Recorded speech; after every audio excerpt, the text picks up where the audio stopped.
Silent thunder.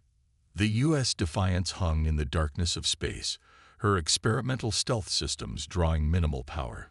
Captain Eliza Chen stood on the bridge, her eyes fixed on the tactical display. Surrounding Earth's orbit were 17 void-borne dreadnoughts, massive alien vessels that dwarfed anything humanity had built. "Status report," Chen said, her voice steady despite the weight of command. Lieutenant Commander Ramirez looked up from his station. "All systems nominal, Captain. Cloak is holding at 98% effectiveness. They haven't spotted us yet." "And they won't," Chen replied, more a statement of will than fact. She brushed a strand of graying hair from her face. At 45, she was young for her command. But then again, no one had expected this war. "What's the status of Earth's orbital defenses?" Chief Tactical Officer Park grimaced. "Not good. Orbital platforms Alpha through Delta are disabled. The lunar railgun network is offline, and we've lost contact with the Mars garrison." The bridge fell silent. 3 days ago, the void-borne fleet had appeared at the edge of the solar system. Unlike the peaceful first contacts humanity had hoped for, these aliens came with weapons charge. Their technology was unlike anything humans had encountered. Advanced gravitic weapons, impenetrable shields, and FTL capabilities that made Earth's best ships look primitive. All except the Defiance. "The Geneva station is hailing us on the quantum channel," Communications Officer Winters announced. "Admiral O'Kafer wants to speak with you." Chen nodded. "Put her through to my ready room. Commander Ramirez, you have the bridge." In her small office adjacent to the bridge, Chen activated the secure display. Admiral O'Kafer's face appeared, illuminated by emergency lighting. From the background, Chen could tell the Geneva Space Command was operating on backup power. "Captain Chen," O'Kafer began, her voice tight with exhaustion. "I'll be brief. We've lost 80% of our defense force. The Voidborn have established orbital superiority, and they're preparing for what looks like a planetary bombardment." Chen's stomach tightened. "What about the civilian evacuation? We've managed to get about 6 million people to the underground shelters. It's not enough, but it's all we could do." The Admiral leaned closer to the screen. "The Defiance is now our only card left to play. Your stealth systems are still undetected by their sensors." "Yes, Admiral. We're effectively invisible to them as long as we maintain passive operations. Then it's time for Operation Last Light." Okafor sent a data packet through the secure channel. "Our scientists have been analyzing the enemy's shield harmonics. There's a vulnerability, a fluctuation in their anterior deflector grid that occurs during their main weapon discharge." Chen studied the data as it populated her screen. "This is a small window, Admiral. We have to time it perfectly. It's a one-shot opportunity, Captain." Their flagship, the vessel we've designated Terminus, coordinates their attack formations. If you can strike its command nexus during the shield fluctuation, it could disrupt their entire fleet operation. Chen understood what was being asked. The Defiance would have to position itself dangerously close to the Voidborn flagship, wait for it to fire its main cannon, and then strike at the precise moment that the shields fluctuated, all while remaining undetected until the final moment. "We'll need a diversion," Chen said. "You'll get one." Okafor's face was grim. "The remaining lunar defense force will launch a coordinated attack in 6 hours. It won't do much damage, but it should draw their attention long enough for you to make your move." Chen nodded. "We won't let you down, Admiral." "I know you won't." Okafor paused. "Eliza, this might be our last chance." "If this doesn't work, it will work," Chen interrupted. "Humanity isn't finished yet. Not by a long shot." After ending the transmission, Chen returned to the bridge. Her crew watched her expectantly. 12 men and women representing the best of humanity. They'd been selected not just for their skills, but for their adaptability and determination. "I need options," Chen announced, as the tactical display updated with the new information. We have 6 hours to plan and execute a precision strike on the Voidborn flagship during a momentary shield vulnerability. Lieutenant Shung, the ship's chief engineer, stepped forward. Captain, if we modify our primary railgun to fire a concentrated EMP round, we might be able to take advantage of that shield fluctuation. The EMP could cascade through their command systems. What about our own systems? Ramirez asked. An EMP that close. We'll have to time it perfectly and shield our critical systems, Shang replied. It's risky, but doable. Park spoke up from tactical. The debris field from orbital platform Gamma might provide us cover to maneuver closer. Their sensors will have trouble distinguishing us from the wreckage. Chen studied the tactical display, calculating angles and approach vectors. We'll need to get within 5,000 kilometers without being detected. That's dangerously close. If we time our approach with the lunar attack, we should be able to slip in, Navigator Wang suggested. Their attention will be divided. For the next 4 hours, the crew of the Defiance prepared. Shang and her engineering team modified the ship's primary weapon. Park calculated targeting solutions that would maximize damage to the alien flagship's command nexus. Ramirez worked with Wang to plot an approach course through the debris field that would minimize their sensor profile. Throughout it all, Chen moved from station to station, offering guidance, asking questions, and ensuring that every contingency was considered. This was humanity's last stand, their one chance to turn the tide against an enemy that had overwhelmed Earth's defenses in a matter of days. 2 hours before the lunar diversion was set to begin, Chen called the senior staff to the bridge for a final briefing. This will be a knife fight in a phone booth, she said, using an ancient naval expression. We'll have exactly 3.4 seconds when their shields fluctuate after firing their main cannon. During that window, our modified EMP railgun round must hit the command nexus located here. She pointed to a spot on the tactical display. What if they don't fire their main cannon? Winters asked. They will, Chen replied confidently. The lunar attack will draw their fire. Admiral O'Cuffer will make sure of it. Ramirez looked troubled. Captain, I need to point out that even if we succeed, we'll be exposed. Our stealth systems will go offline the moment we fire. I'm aware, Commander, Chen said quietly. That's why timing is everything. We hit them, and then we run like hell.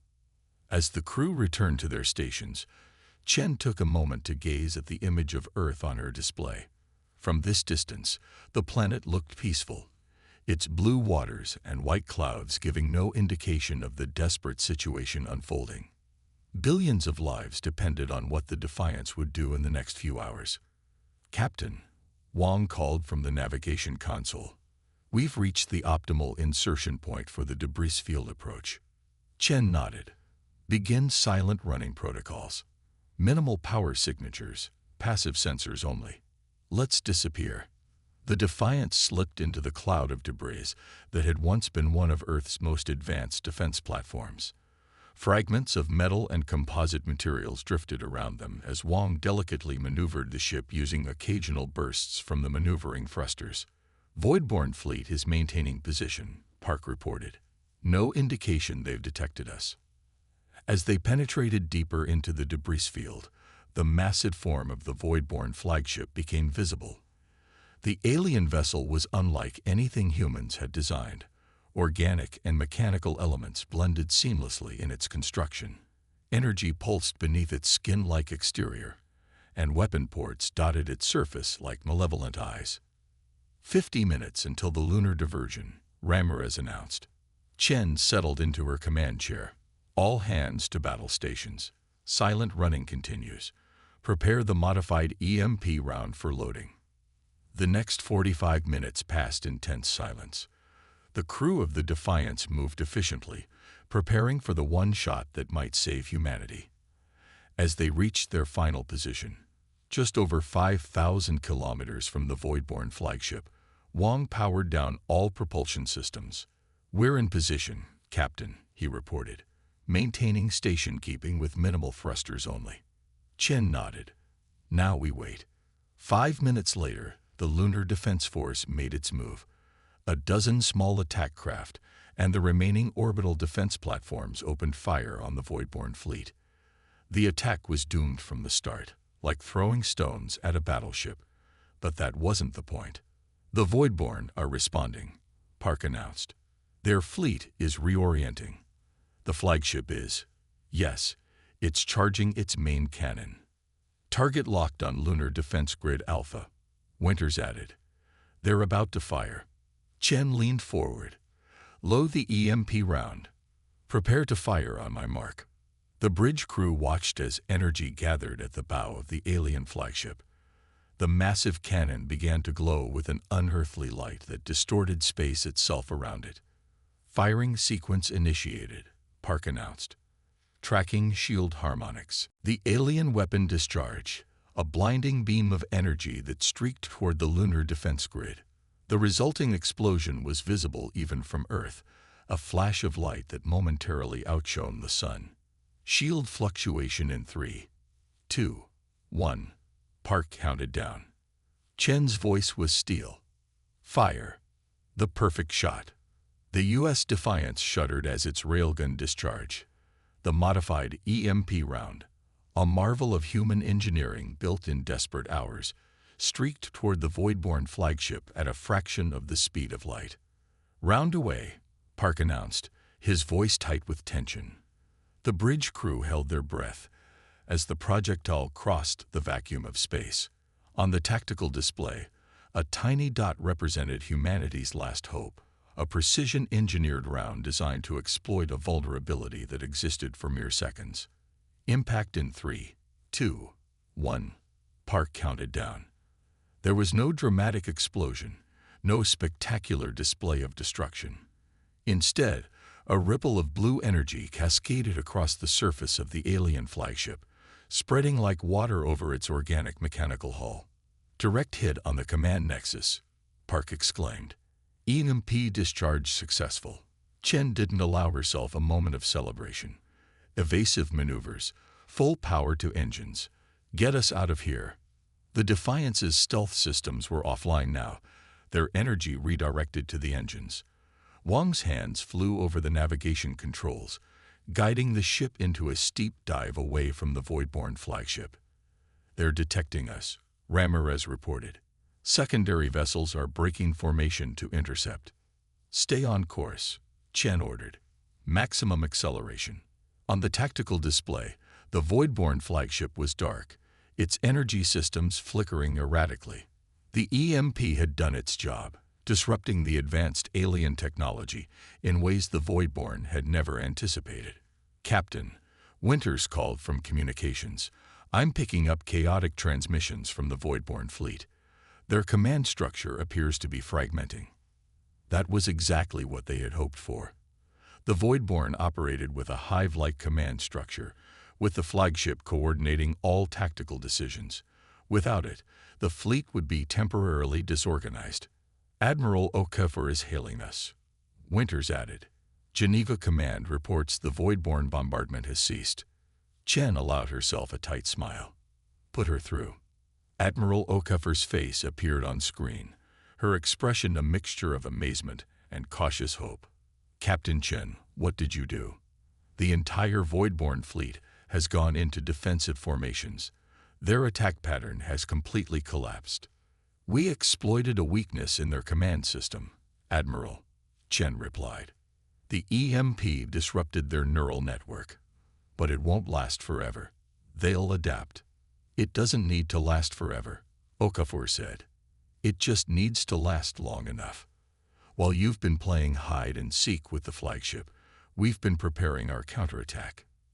The tactical display updated, showing dozens of signatures rising from Earth's surface and from hidden bases throughout the solar system. What am I looking at, Admiral? Chen asked. Everything we had left, Okafor replied.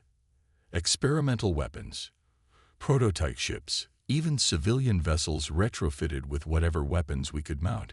We couldn't use them against a coordinated Voidborn fleet. They would have been annihilated. But against a disorganized enemy. Chen understood. The Defiance's strike hadn't been meant to destroy the Voidborn. That was impossible with a single shot. It had been meant to create a window of opportunity, a chance for humanity to fight back while the aliens were vulnerable. 3 Voidborn vessels closing on our position, Park warned. Weapons charging. Evasive pattern Delta, Chen ordered. Prepare countermeasures. The Defiance banked hard, accelerating away from the pursuing aliens. Despite her advanced propulsion, the human vessel couldn't outrun the Voidborn ships for long.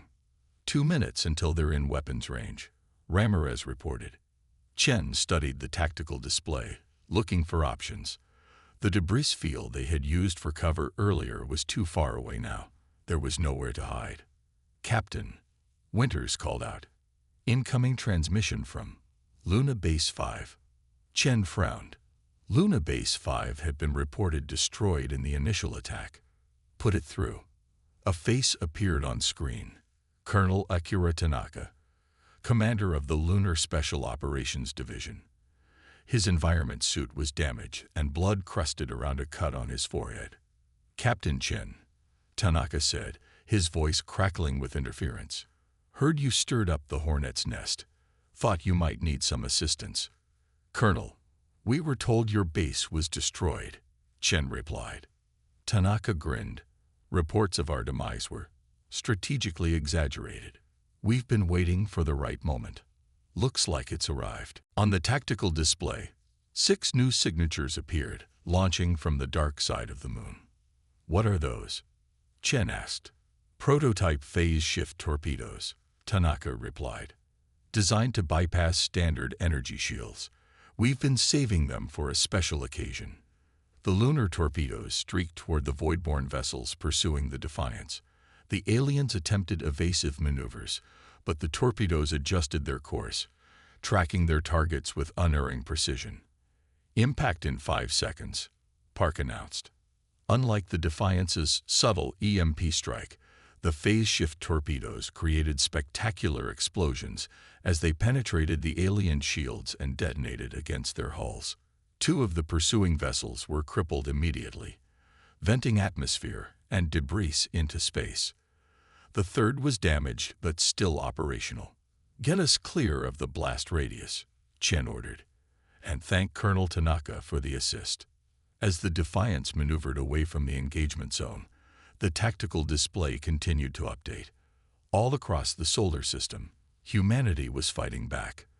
The disorganized Voidborn fleet was being engaged by forces they hadn't detected, ships and weapons hidden in asteroid bases, stealth platforms, and even disguised as space debris. Admiral Okafor is signaling again, Winters announced. The Admiral's face appeared, this time with a genuine smile. Captain, the Voidborn flagship is attempting to restore its systems. Our analysts estimate we have about 2 hours before they're back to full operational capacity. What's the plan? Admiral, Chen asked. The plan is already in motion, while you've been out there playing cat and mouse.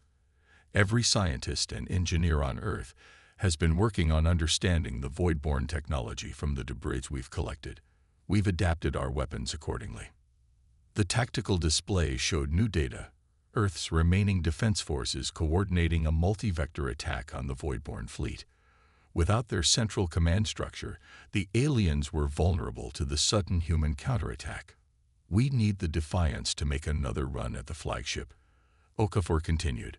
Your EMP disrupted their systems, but they're already beginning to recover. If they restore full communications, they'll reorganize their fleet. Chen nodded. What do you need us to do? We're sending you targeting data for key system nodes on the flagship. Hit them with conventional weapons this time. They'll be expecting another EMP and will have hardened their systems against it. Understood, Admiral. We're on our way. As the communication ended, Chen turned to her crew. They were exhausted, running on adrenaline and determination, but in their eyes, she saw something that had been missing before: hope. Set a course for the Voidborn flagship, she ordered. We're going back in. Aye, Captain, Wang replied, already plotting the approach vector. As the Defiance turned toward the alien flagship, Chen addressed her crew. What we did, what all of humanity is doing right now, is something the Voidborn didn't expect. They came here with superior technology, confident that we would fall quickly. They didn't account for human ingenuity, for our ability to adapt and improvise. The tactical display showed the ongoing battle, a desperate fight still, but no longer one-sided. Humanity was bloodied but unbowed, fighting with everything they had.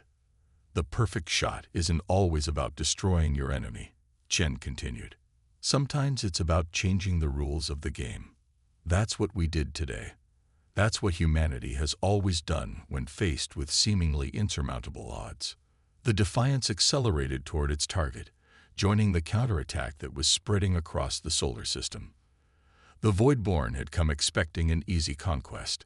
Instead, they found themselves facing an enemy unlike any they had encountered before, one that refused to surrender, that found strength in desperation, and that could turn apparent weakness into unexpected advantage.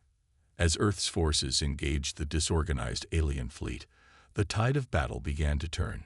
The Voidborn, for the first time since their arrival, were on the defensive. In the coming hours and days, the fight would continue. There would be losses on both sides, sacrifices made in the name of survival. But in that critical moment, when the Defiance delivered its perfect shot, humanity had proven something essential, that determination and ingenuity could stand against even the most overwhelming force. The Voidborn had come with their superweapons locked on Earth, confident in their technological superiority. Humanity had answered with a single, perfect volley and changed the course of the war.